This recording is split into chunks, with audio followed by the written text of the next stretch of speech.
석포제련소에 조업정지 2개월 처분이 결정됐습니다. 2달간의 조업정지 처분을 내렸습니다. 석포제련소가 60일 조업정지를 통보받으며 적합성에 대한 논란이 커지고 있습니다. 2019년 받은 조업정지 120일 처분에서 60일로 감경되었지만 조업정지 120일 처분의 근거가 된 2018년 2월에 20일 조업정지 처분 과정에서 위법 행위가 있었기 때문입니다.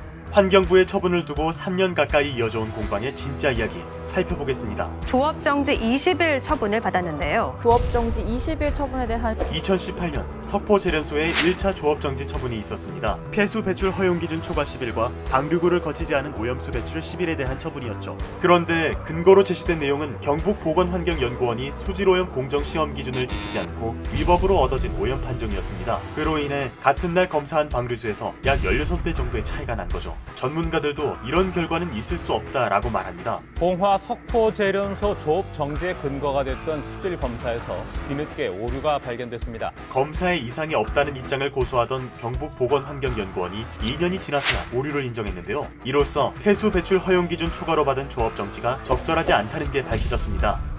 하지만 수질오염 공정시험 기준의 위법 행위에 대한 공방이 끝나기도 전인 2019년 4월 환경부는 석포제련소에 조업정지 120일 처분을 내렸습니다. 이유는 오염 방지 시설을 거치지 않고 폐수를 배출했고 최종 방류구를 통과하지 않아 물환경보전법을 위반했다라는 이유인데요. 환경부는 조업정지 10일에 해당하나 1차 조업정지 처분을 고려해 가중처분했다라고 덧붙였죠. 이에 이번에는 경북도가 나서 처분이 과도하다고 이의를 제기했습니다. 무엇보다 환경부가 지적한 빗물용 이중옹벽조에서 하천으로 폐수가 유출됐다는 증거는 없었기 때문인데요. 비가 많이 내릴 경우 폐수 침전조에서 넘친 물이 이중옹벽조로 흘러가지만 방류되는 것이 아니라 폐수 처리 시설로 다시 돌아오기 때문입니다. 경북도는 폐수가 공공수역으로 배출되지 않았고 생산 공정에 다시 이용한 만큼 법 위반 여부를 따져볼 필요가 있다고 말합니다. 이를 근거로 행정협의조정위에 조정을 신청한 결과 조업정지 기간이 120일에서 60일로 감경받을 수 있었습니다. 그런데 석포제련소가 60일 동안 생산을 멈출 경우 약 1년간 제련소 가동에 문제가 발생합니다.